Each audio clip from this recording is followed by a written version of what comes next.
Hello, story lovers. Welcome to Folks and Tales, your one-stop channel for stories that inspire and lessons that last. Zara continued to be rejected by other royal families because the spiritual advisors of those kingdoms revealed that something about her was missing. This is nonsense! Her father, the king of Umwani, roared.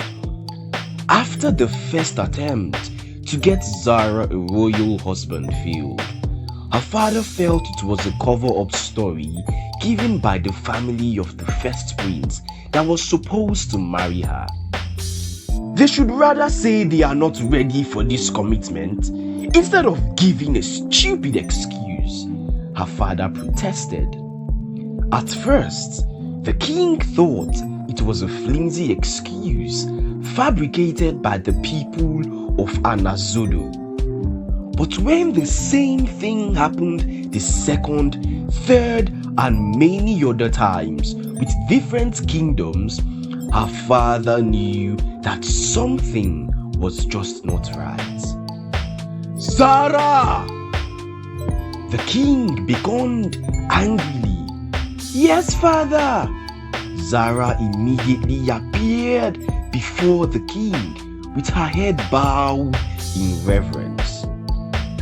What is this nonsense that I'm hearing about you not being complete? Have you lost your virginity at a young age? Ah, father, no, I have not. Zara responded in a trembling tone.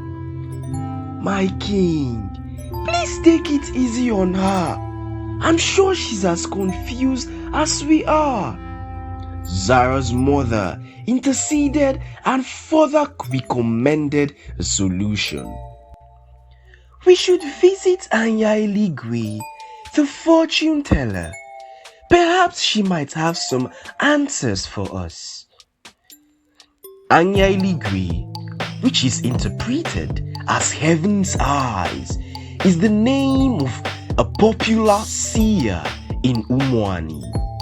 She has lived for over 120 years and is well known for her accurate visioning and fortune-telling talents.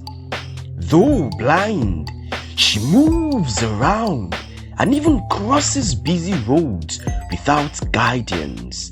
She sees more than those with good sight.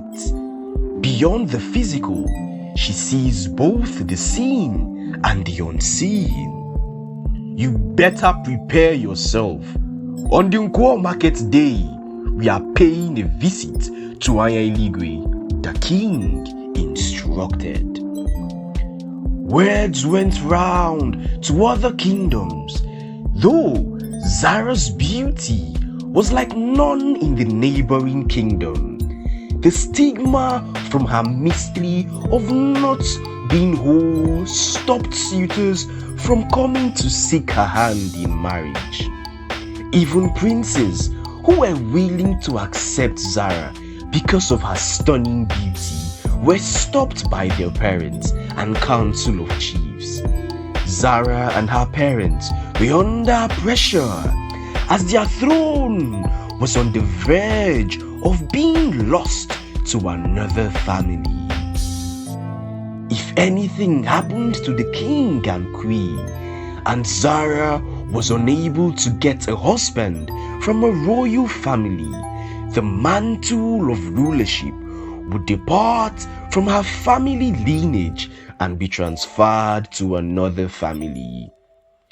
Zara's family had produced the ruler of Umwani for 12 successions, and her father, being the 30th king of Umwani, inherited the throne from his father. The thoughts of losing the throne to another family in his time devastated him. Zara, seeing the condition of her elderly father, began to question her actions. Maybe I acted too rashly and hastily by offering a piece of myself to the spirit prince. Maybe I should have taken some time to think it through. Or perhaps I should have talked to Mother about it first. Mother and I have always been like twin sisters. We talked and discussed about everything, no matter how private the topic was. How could I have done this behind her back? Perhaps she could advise me properly. No, Zara, you made the right decision. You followed your instincts, and your instincts have never led you astray. Lying on her bed, confused and drained, with tears in her eyes, Zara continued to drown in her thoughts, battling with the two opposing sides of her mind, and not realizing that her mother had been knocking on the door and shouting her name for the past 5 minutes. Zara, I know you are in there. Zara, please open the door. Open the door now, my child. We are already running late. Zara, Zara, Zara. Upon hearing echoes of her mother's voice yelling her name, Zara snapped out of her pool of imagination and answered the door. Mom, how long have you been standing here? Zara, I've been knocking and shouting your name over 5 minutes. Even someone in the deepest slumber would have woken up, the queen stated in disappointment. Mom, I was not sleeping, Zara replied. Ah, Zara, you mean you have been awake and you did not hear me knocking and calling your name? My child, please don't give yourself high blood pressure with too much thinking. It will do no one any good if you are dead. Oya, go and dress up. We leave in 10 minutes. Where to, mother? Zara's inquisitive eyes shimmered as she stared at her mother with curiosity. To pay Anya Eligwe a visit, of course. Today is the Nkwo market day, the queen clarified. Zara and her parents, accompanied by the royal palace guards, rode down the outskirts of the kingdom towards Anya Eligwe's place of residence. Anya Eligwe, the wise one, the eyes that see both the seen and the unseen. We have come to seek your counsel, the king beckoned as they stood at the entrance of a tattered-looking hut at the most serene part of Umwani, where Anya Eligwe resided.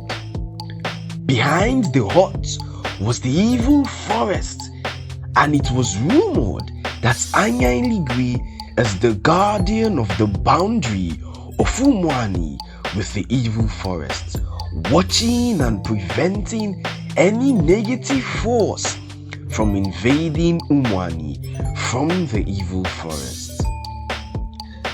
The one they call incomplete is more complete than their completeness.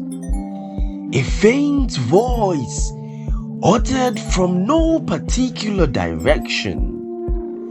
Not knowing where the voice came from, the king and his entourage all turned to look around in shock as they beheld a petite figure of an old woman with a walking stick in her right hand, standing behind them.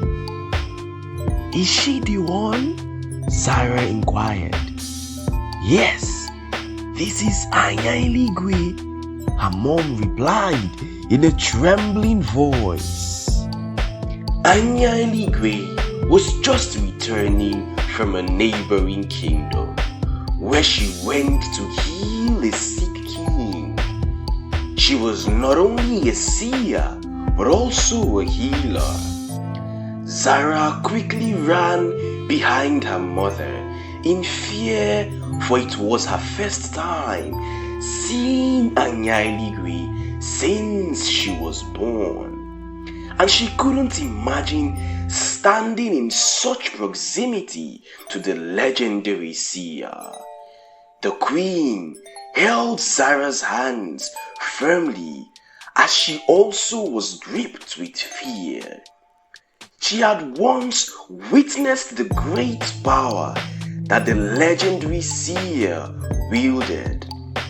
When the queen was young, she once accompanied her mother from their kingdom, Zumba, to the local market of Umwani, where her mother usually goes to buy some rare herbs which were not available in Zumba. On that fateful day, a wild beast invaded Umwani from the evil forest. The wild beast began to wreak havoc everywhere in the market, destroying properties and killing people. And the queen and her mother took cover behind an oak tree, and suddenly Anyaeligwe appeared from nowhere. At the time, she was a pretty young woman in her prime, swift and focused even with her blindness.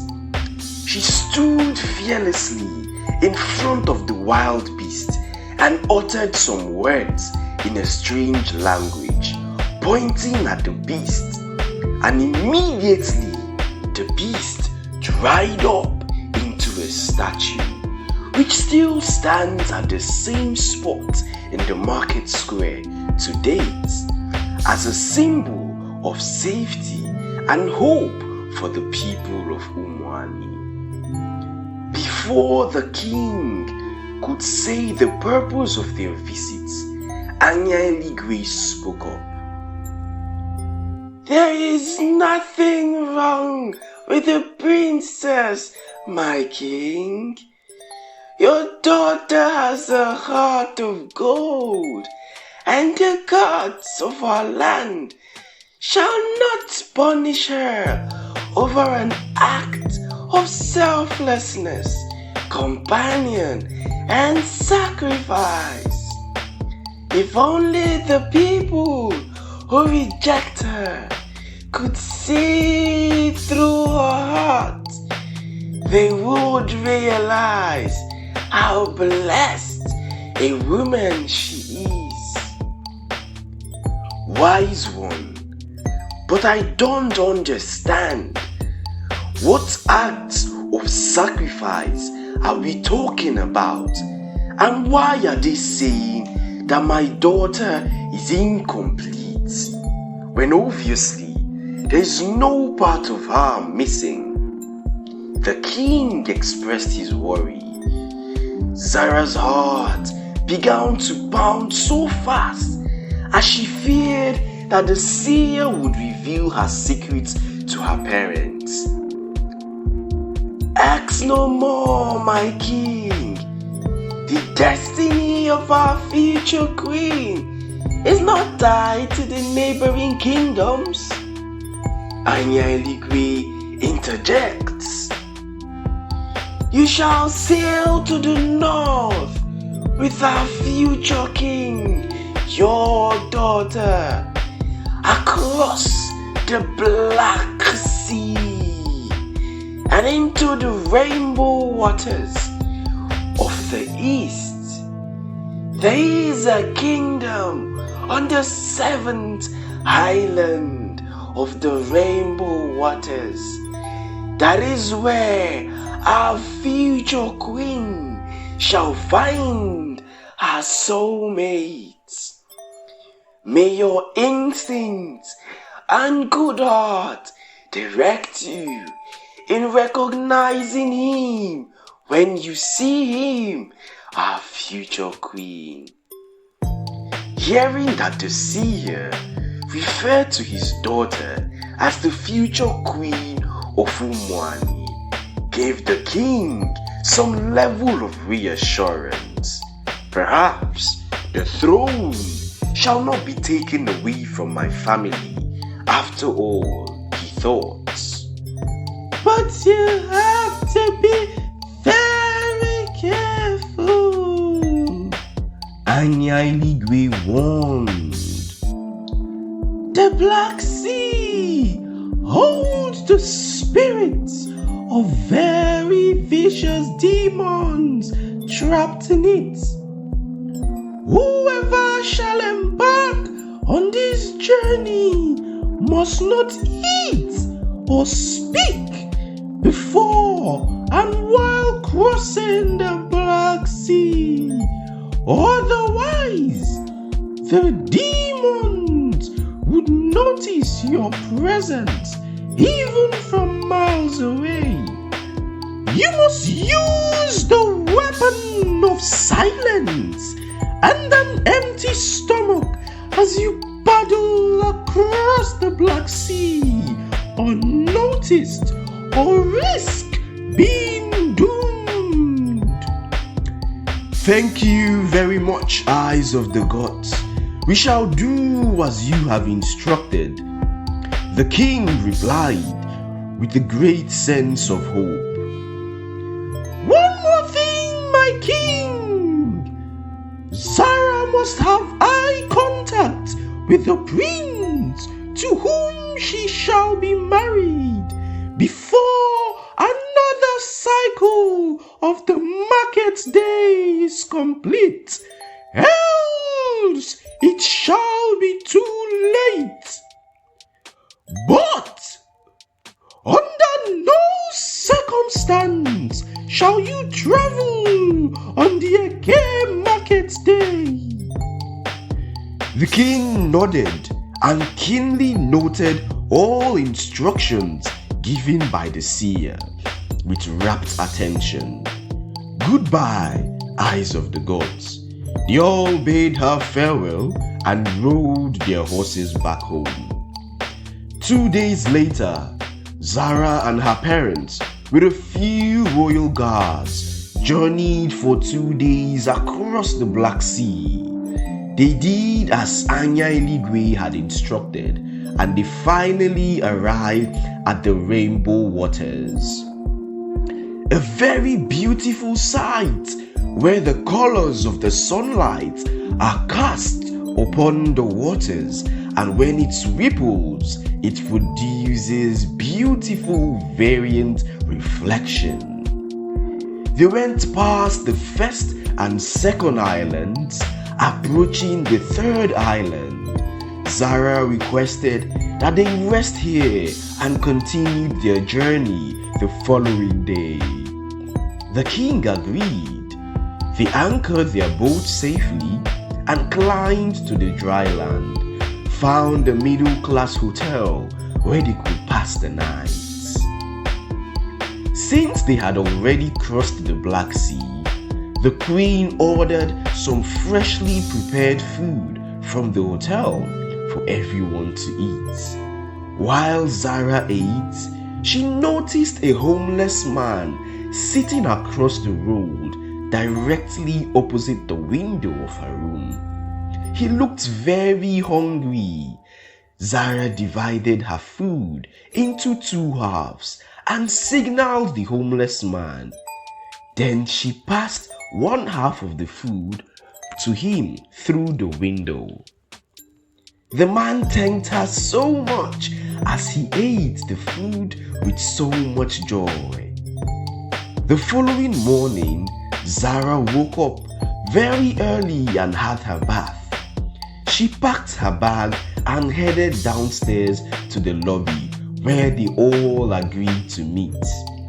As she stepped out of her hotel, the homeless man from last night recognized Zara and came forward to appreciate her for the dinner she provided for him. Immediately, the royal guards noticed him approaching. They blocked him and knocked him to the ground. Zara, seeing what happened, felt sorry for the homeless man and ran forward to intervene.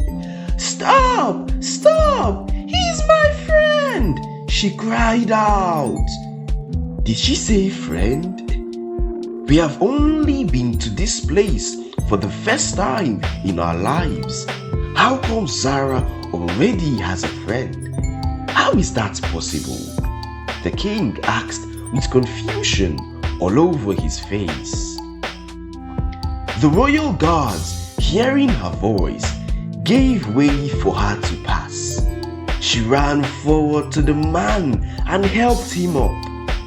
"Are you okay, sir? Were you hurt?"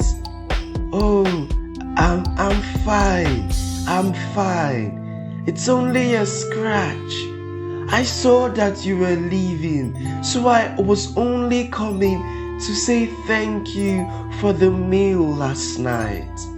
I hadn't eaten the whole day. Thank you so much for your kind heart."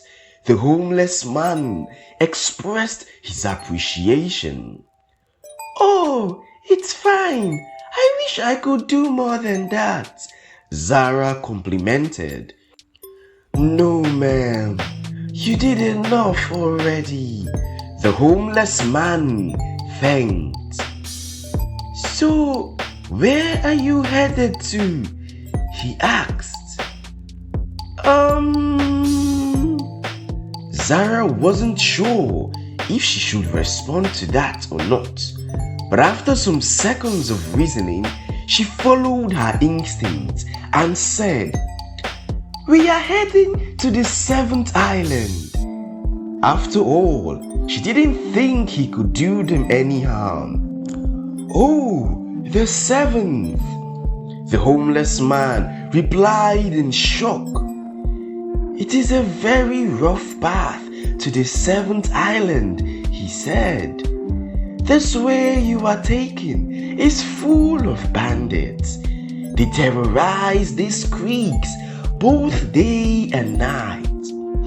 If you had continued your journey last night, by now you would have been somewhere tied up in your den.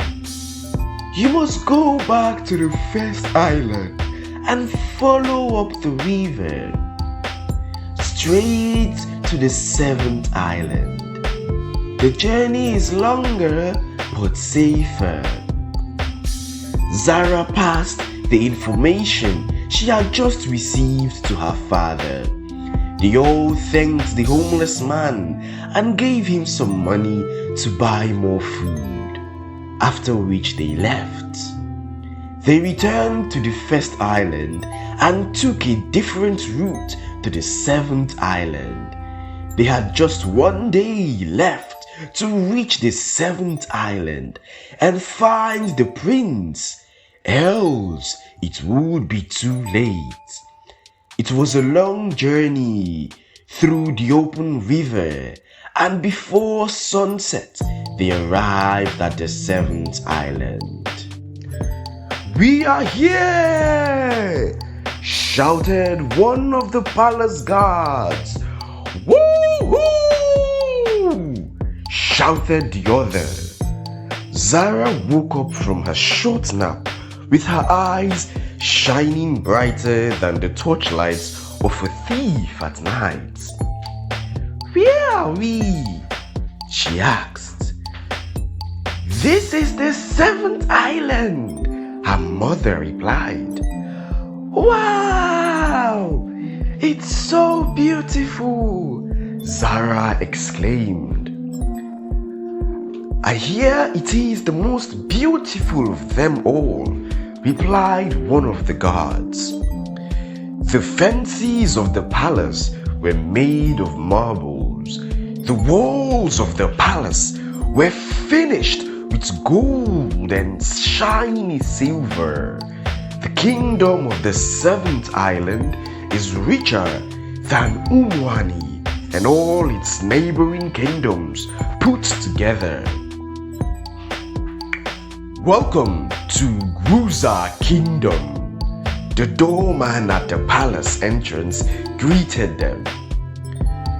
Thank you. We seek to speak with the king of Guza, Zara's father replied. Alright, this way please. A maiden in the palace shows them to their guest rooms where they would relax while waiting to be in the king's presence. I will come to fetch you later when the king enters his court. It wasn't up to an hour and the maiden returned and knocked softly on Zara's father's room door. One of the guards opened. The king is now in his court. You can come with me now if you are ready. The maiden took them to the presence of King Guza, who was sitting on a very elevated throne. My name is King Ubani, the Ozurumba one of Umwani Kingdom. This is my wife, Queen Ugoma, and her daughter, Princess Zara. We are here The king did not know what to say. That was the purpose of their visit, because it is not customary for a woman to go in search of her husband. It is supposed to be the other way around. But after some seconds of stuttering, the king summoned courage and decided to speak the truth. We were instructed by a very powerful seer in Umwani to travel to the seventh island because one of your princes of Guza Kingdom, your sons, was destined to marry my daughter, Princess Zara. That is why we are here, Your Highness. King Dumka was befuddled for a while, after which he broke his silence. Alright, first things first, my name is Dumka. This is my kingdom, and you are all highly welcome. Guza is known for its great sense of hospitality. Make yourself comfortable, and if there is anything you need, let my servants know, and it will be provided. So, concerning the purpose of your visit, I feel you might have been defrauded by this seer you talked about, because I have no sons.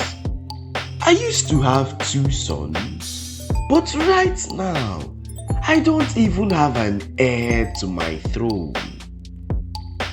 There was tension and frustration filled in the king's court. Perhaps they have already heard of Zara's issue and they just don't want their sons to marry her, Zara's mother whispered. It was just a few hours for the cycle of the market days to be complete, and Zara's heart beat rapidly. The king of Umani was lost in thoughts. Could it be that Anya Iligwe has lost her talent of visioning? Or is it that old age has clogged her brain? How could she send us on such a dangerous journey just for nothing? While he was still drifting in imagination, Zara's voice broke the silence. Your Highness, I'm very sorry about your sons. If it's not too much to ask, please, what happened to them? It's fine, princess. First, I lost my younger son to the Black Sea. He went swimming with his friends on that fateful day, and he did not notice that he had crossed the boundary of the rainbow waters into the Black Sea, and no trace of him was found to date. Since then, we have banned swimming in the rainbow waters. Then my first son has been lying unconsciously in his room for the past 2 years. He has been in a coma. The healer says that his spirit cannot locate his body. Many rituals have been made to guide his spirit back to its body, but they have all been futile. What led to this is a story long which I'm not ready to share right now. Our chief priest has revealed that after his 30th birthday, it would become impossible to guide his spirit back to its body. And it breaks my heart that in the next 45 minutes, he is going to turn 30. Aya Igwe must be crazy if she thinks that my daughter will get married to an almost dead prince, Queen Ugoma whispered to her husband. But looking at it from the other way round, Zara's father replied in a whisper, if we can quickly organize a marriage for Zara with the dying prince, we would have a right to inherit the throne even if the prince dies thereafter. I can't believe you just said that. All you care about is your stupid throne. Have you ever thought about the emotional effect that this stupid idea of your stupid throne would have on your daughter? Zara's mother was furious at her husband. She had never spoken to him in that tone ever since they were married, and she was shocked at her expressions. Woman, watch your mouth, else I would help you shut them.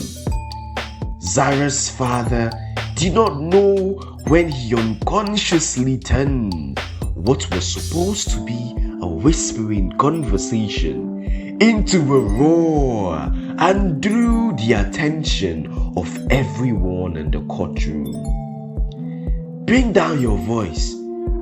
Do you think that this is Umuani Palace where you shout as you please? Zara's mother cautioned. While her parents were still arguing, it was just about 20 minutes left for the cycle of the market days to be complete, and Prince Chaka will turn 30 years old, after which his spirit will be completely lost. Please, my guests, I would like to spend the last remaining minutes of my son with him. Make yourselves comfortable. I would see you again at dawn, King Dunka announced as he was about to retire to Prince Chaka's room. Zara had been trying to resist her instincts all this while, but at this point, she could not hold it anymore. Please, Your Highness, may I come with you to bid the prince farewell? Zara voiced out, not caring if it was an appropriate request to make or not. As she summoned the courage to say this, she stood up and walked forward, standing before the throne of King Dunka. Her legs were shaking in fear as though they would disconnect from the joints of her hip. Unsure if her move was wise or stupid, she asked further, "I hope I am not asking for too much, Your Highness."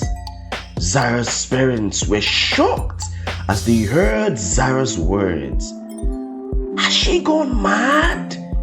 her mother asked in a soliloquy. The time was already down to 15 minutes, so King Dunka did not have the time to make any further dialogue with anyone. He was only focused on getting to be with his son before his 30th birthday. "Alright, one of my guards will bring you in," King Dunka replied. "Ado, escort the young princess to Prince Chaka's chambers when she's ready," he instructed as he hurried away. "I am ready to go now," Zara indicated as she looked towards Ado's direction.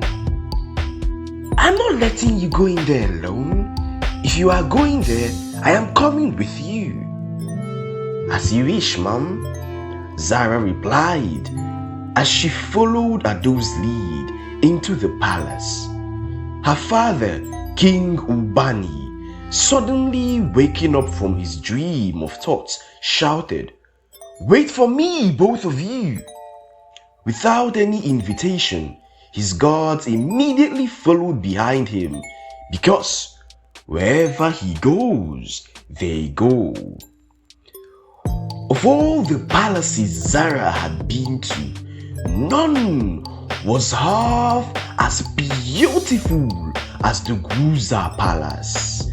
Every nook and cranny had a sparkle of either gold or silver shimmer, making the palace look like paradise with a sense of wealth and class. It wasn't long before Zara got to the chamber of the prince. The room was already almost filled with people very close to the royal family. The king was there with his council of chiefs and advisors.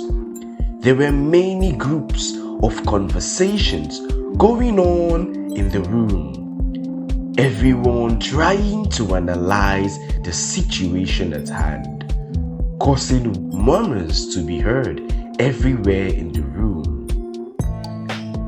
Prince Chaka's chambers had a big space with which it adequately accommodated the number of people that were there.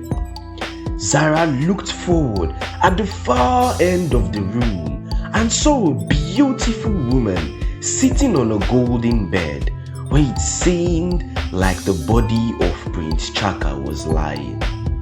The woman's eyes were filled with tears. Zara walked straight towards the golden bed like someone being remotely controlled by an unknown force. "Zara, where do you think you are going?"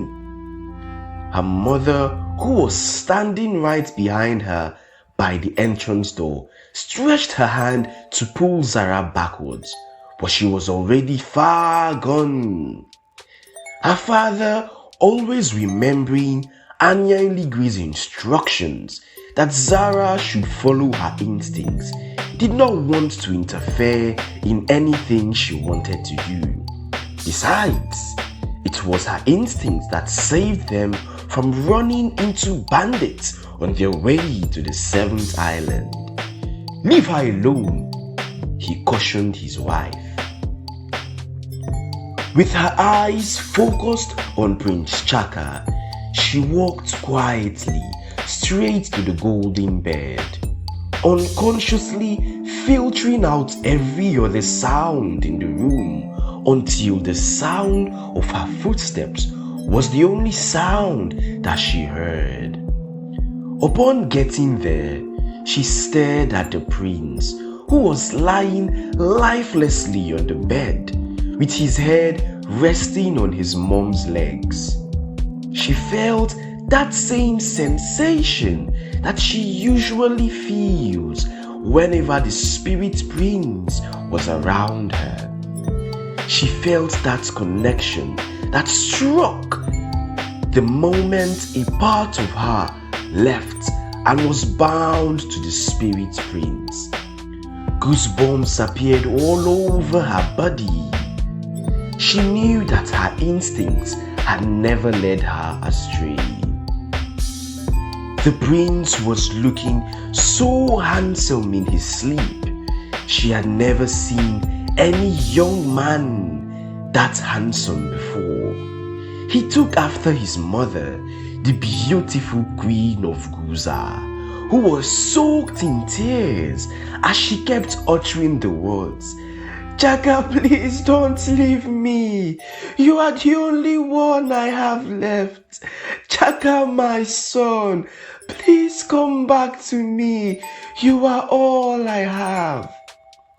The king was also sitting at the other side of the bed, trying to console his wife and make her stop crying, but she wouldn't pay any attention to him. Zara looked up at the wall clock hanging on the adjacent wall to the bed, and she realized it was just 5 minutes to midnight. Immediately, she placed her hand on the shoulders of the queen, which temporarily earned her the queen's attention as she said, "Don't worry, your highness. Nothing will happen to your son." The queen stared at Zara in confusion, imagining the boldness of such a young girl to tap her on the shoulder, and with which authority was she telling her that it will all be fine? "Who are you, young girl?" she asked. "The prince did not commit any crime," Zara shouted in a loud voice. The room, which was previously filled with side talks, murmurs, and whispers, suddenly became as quiet as a graveyard. "He only fell in love," she continued. "Why must our traditions always have these stupid restrictions? Commoner or royalty, we are all humans. Now, do we prefer that he is in this condition than for him to have been with the one he loved?" The murmuring suddenly began again. The room was filled with mixed feelings. Some persons were in support of Zara's opinion, some were against it, while others were only interested to know who is that young girl and who gave her the audacity to address a room filled with high-profile cousins in the presence of their king and queen. Zara's parents hid in a corner out of shame, expecting to be accused by someone for not giving their daughter Zara proper home training. "Silence!" King Dunka ordered, and the room was once again quiet like a graveyard. "Who gave you this information? Because I did not disclose this part of the story to you back there in court. Tell me, who leaked the royal secret to you right now, and I will have that person banished from this land with immediate effect." King Dunka was furious. "Your Highness, it was your son, Prince Chaka, that told me this story. I encountered his spirit in the forest where I usually go to find solace some days ago. Because of his love for the girl that you all saw as a commoner, Chaka went and sought the help of a sorcerer who tricked him and held his spirit in captivity," Zara explained. "Oh, was that what truly happened, or is she making it up?" The crowd began to murmur. Chaka's parents were eager to know the whole story because they were just hearing it for the first time. "Keep speaking," the king ordered, and silence was restored once again in the room. At this point, the time left before it would be a new day was less than 2 minutes. Zara looked towards the corner where her parents hid and said, "Father, Mother." Her parents felt like the ground should open so that they would jump inside, because to them, Zara was just making the whole story up, but they couldn't understand to what end she was doing that. Her father felt like teleporting back to Umwani. "Stop it! Zara, stop it! Don't drag us into this," he murmured in a very low tone. "Do both of you remember when my suitors kept rejecting me because they said a piece of me was missing?" Zara asked her parents. She continued saying, "That piece of me was what I sacrificed to Prince Chaka to free his spirit from captivity. That was my heart," Zara concluded. "What?" Zara's parents roared in unison. Zara realized that she had been carried away by her emotions, and she had only spoken for so long. She looked at the clock, and it was only 45 seconds that was left before another cycle of the market days would be complete. "Clear the room! Clear the room! We don't have much time left." Zara became sober as she feared that she didn't have enough time to do what she needed to do. Everyone stared at her with the look of, "Who are you?" to others around. In tears, she cried out once again with a louder voice. "I said, everyone, out! Only the 2 kings and the 2 queens can stay." Her moments with the spirit prince were always like a moment of intimacy. So she did not think it was proper for a multitude of people to behold. Besides, she needed a very calm and quiet environment to do what she needed to do. Immediately, King Dunka saw the emotional outburst of Princess Zara. He realized that this was no longer a thing to be questioned. Perhaps something could be done to save the life of his son, and if that be the case, if there was any slightest chance for this to happen, he was willing to give it a shot. "You all heard the princess. Everyone, out!" King Dunka ordered. In less than 5 seconds, the room was empty and quiet. It was just 10 seconds to Prince Chaka's birthday. Zara knew that she had only one shot at this because she was very far away from the forest where the spirit prince roamed, so it wouldn't be easy to connect with him. And if she failed, she wouldn't have enough time to try again. She closed her eyes, trying to concentrate. She spread out her hands and placed them on her chest. And as she was about to take in a deep breath, a voice broke the silence. "So what's next now, Zara?" That was the inquisitive voice of her mother. "Silence, woman," her father ordered. Can't you see that the girl is trying to concentrate? Zara had already filtered out the sound in the environment, so at this point, she was no longer hearing what they were saying.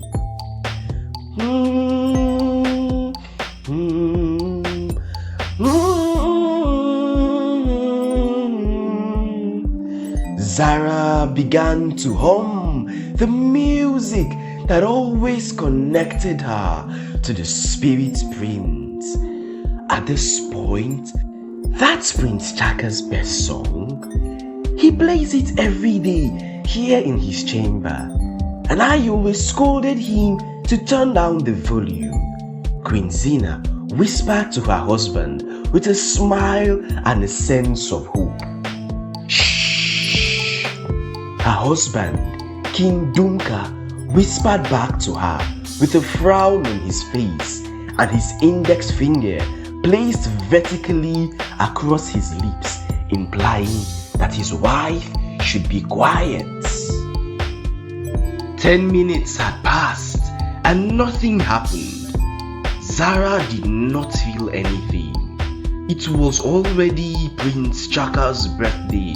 Zara had opened her eyes and looked around the room. She noticed that nothing had changed.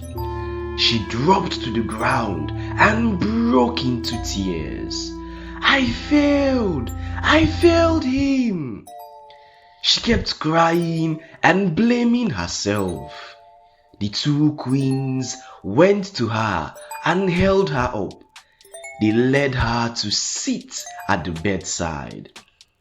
The more she saw the prince, the more she cried, so they decided to lead her to the other side of the room where she could sit on a couch. Achoo! They heard someone sneeze behind them. Zara's sober automatically stopped. They all turned around. Did anyone hear that? Queen Zina asked. Zara, did you sneeze? Queen Ugomma asked. No, but I think I heard someone sneeze too. Zara replied as she picked her words slowly. They looked at Prince Chaka, who was still at the same spot on the bed. They all turned back, disappointed to leave, when they heard a faint voice call out, Zara! It was Prince Chaka's voice. Zara abandoned the company of the two women and dashed back to the bed. I am here, my prince. Chaka's eyes were barely open, but movements were noticed on his fingers. Queen Zina screamed at the top of her voice, He's alive! He's alive! My son is alive! The once empty room was suddenly filled to the brim. There were sounds of celebration everywhere in Guza Kingdom. Zara and her parents spent more time in Guza than they planned to. They were no longer treated as guests to the royal family. They were now given the same treatment being given to the royal family. The healer was invited to do some treatment procedures on Prince Chaka, who was very weak, and since then, Zara had not left the prince's side. To her, it was just like a dream.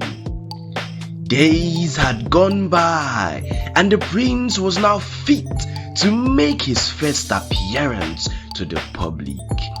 He was adorned in a royal garment as he moved around the kingdom in a chariot with Zara by his side. A feast of celebration was hosted in the palace, where the king asked Prince Chaka to narrate his adventure of 2 years. The prince narrated the whole story exactly how Princess Zara told it, adding some more details. He mentioned also when she had the chance to revoke the part of her that was bound to him, but she refused. So on this fateful day, he continued, I was busy roaming about in the forest outside the walls of Umwani when I heard the tune of my song. It was very faint and sounded as though it was hummed at a very distant place. I knew it was Zara because no one else hummed my tune. I rode the wings of the wind and flew to Guza. It was only then that I realized that I had come home. As I came close, the humming sound of the music became louder. I walked past a crowd of people in the courtroom into my chamber, and I saw my dad, my mom, Zara, and two other unfamiliar people in my room. Before I could let Zara know I was around, an unknown force, stronger than the magnetic force, pulled me to my bed in split of seconds. That was when I found my body. It took a while for my weak body to adapt to life that was now inside of it. As I regained consciousness, I could hear Zara's voice crying. Zara had passed through a lot because of me, and today I wish to ask her this question. Zara, will you marry me? He brought out a little ring from his pocket and held it up at the tip while he knelt before Zara, who was sitting behind him. Yes! She shouted before his knee could even touch the ground. Zara and her family left back to Umwani the following day. King Dunka built a tunnel through the tall mountains at the bank of the Rainbow River behind the seventh island. The other tunnel came out directly inside Umwani, so the prince and the princess would not have to travel through the long journey to the Black Sea. Prince Chaka and his family later visited Umwani through the tunnel with their chariots, and they fulfilled the marriage rites for Zara and Chaka. Zara's parents later passed away, and Zara became the queen of Umwani, and she ruled with Chaka as the king. Zara continued to lead her kingdom with wisdom and compassion. The prince was always by her side, guiding her through every trial and triumph. Together they watched over Umwani, their love resonating through the lives they touched. Years later, Chaka received words about the passing of his father, King Dunka. He traveled back to Guza with his wife, Zara. After the burial ceremony, Chaka was crowned the king of Guza and Zara the queen of Guza. Together, they ruled both kingdoms simultaneously in wisdom and love. They also lifted the ban that prevented royalties from marrying commoners in both kingdoms. On one beautiful morning, as Zara stood on the castle balcony overlooking her kingdom, she realized that the true essence of life lay not in what was lost, but in what was gained through love, sacrifice, and connection. The voice of King Chaka had become a part of her very being, echoing through her heart and guiding her spirit even when he was not physically present. As the sun set behind the mountains, casting a golden glow over the land, Zara closed her eyes as she hummed the melody that had once drawn her to the forest. It became her best melody. They both lived on, united in love and purpose, the queen and king of Umwan and Guza. Their story becoming a legend whispered through the ages, a testament of the power of sacrifice, beauty of connection, and the everlasting bond of love. I learned from this tale that true love often requires sacrifice. How about you? What lessons did you learn from this story? Drop them in the comment section down below. I'd love to read them. Thanks for watching, story lovers. Again, this is Folks and Tales. If you enjoyed this story, please give this video a big thumbs up, comment, and share this video to other story lovers. Also, subscribe to the channel and turn on the notification bell so that you will be notified whenever we upload a video. We will be uploading intriguing and captivating stories multiple times per week. You don't want to miss them. Until my next one, peace and love.